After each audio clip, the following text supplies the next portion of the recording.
بھائیو آپ جانتے ہیں حضرت عبداللہ ابن مبارک رحمۃ اللہ علیہ کو، عبداللہ ابن مبارک رحمۃ اللہ علیہ سن 181 ہجری میں ان کا انتقال ہوا۔ امت کے جلیل القدر عالم ہیں، اور ایسے عالم ہیں کہ ان کے بارے میں اہل علم نے لکھا ہے کہ جمعت فیہ خصال الخیر کلھا،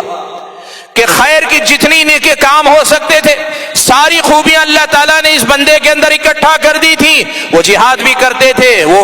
استاذ بھی تھے، محدث بھی تھے، فقیہ بھی تھے، وہ آپ دیکھتے جائیں خیر، عبادت گزار، زاہد آدمی، آپ جو خوبی دیکھنا چاہیں، جمعت فیہ خصال الخیر کل، تمام خوبیاں ان کے اندر اکٹھا کر دی گئی تھیں۔ یہ عبداللہ ابن مبارک رحمۃ اللہ علیہ، ان کے والد مبارک، ان کی زندگی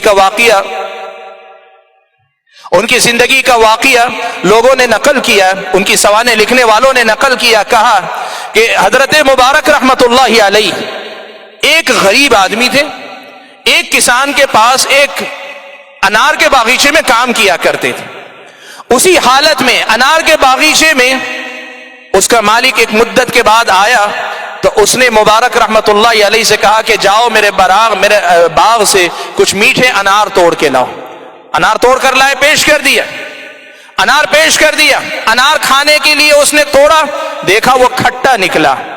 کہا کہ یہ کیا، یہ تو کھٹا نکلا، جاؤ دوسرا انار لے کے آؤ، میٹھا لے کر آنا۔ وہ گئے، دوبارہ جا کر درخت سے لے کر آئے، انار دوبارہ کھٹا نکلا۔ وہ مالک غصہ ہوا، کہنے لگا مبارک رحمۃ اللہ علیہ سے، کہنے لگا تم اتنے سال سے اس باغیچے میں کام کرتے ہو، تمہیں آج تک یہ نہیں پتا کہ اس باغیچے میں کون سا انار میٹھا ہے، کون سا انار کھٹا ہے؟ ڈانٹنے ڈپٹنے لگا۔ انہوں نے بڑے ادب سے کہا کہ مالک، معاملہ یہ ہے کہ میں نے آپ کے پاس نوکری میں نے باغ کی حفاظت کے لیے کی ہے، تو میں نے صرف باغ کی حفاظت کی ہے، آج تک میں نے کوئی انار کھایا نہیں ہے کہ جس سے مجھے پتا چلے کہ کس درخت کا انار میٹھا ہے اور کس درخت کا انار کھٹا ہے۔ اس کو تعجب ہوا، اس نے معلوم کیا تو لوگوں نے بتایا کہ ہاں یہ آدمی کبھی کسی انار کو کھاتے ہوئے دیکھا گیا۔ اس مالک نے متاثر ہو کر اپنے اکلوتی بیٹی کو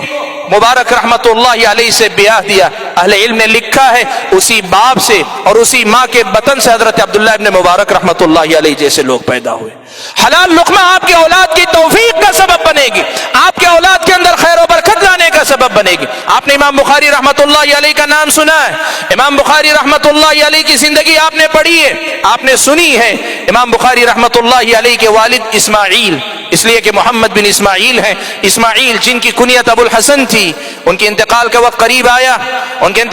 قریب آیا، لوگ ملنے کے لیے گئے تو انہوں نے ایک بات کہی کہ دیکھو میں نے اپنی پوری زندگی میں حرام تو حرام، مشتبہ درہم کو بھی اپنے گھر کے اندر آنے نہیں دیا،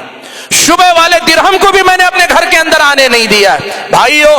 باپ جب کمائی کے سلسلے میں اتنی احتیاط کرتا ہے تب گھر میں جا کر ایسی اولاد پنپتی ہے، پروان چڑھتی ہے، ایسی اولاد جنم لیتی ہے۔ میرے بھائیو، جو پیغام مجھے دینا ہے وہ بس یہی ہے کہ حلال لقمے کی اہمیت کو پہچانو، محنت کی کھاؤ، روزی روٹی محنت کی کھاؤ، محنت کی کمائی کھاؤ، ناجائز لقمے کی طرف سے ذرا برابر بھی غفلت نہ برتو، اپنے آپ کو ناجائز لقمے سے بچاؤ، حلال روزی روٹی کماؤ۔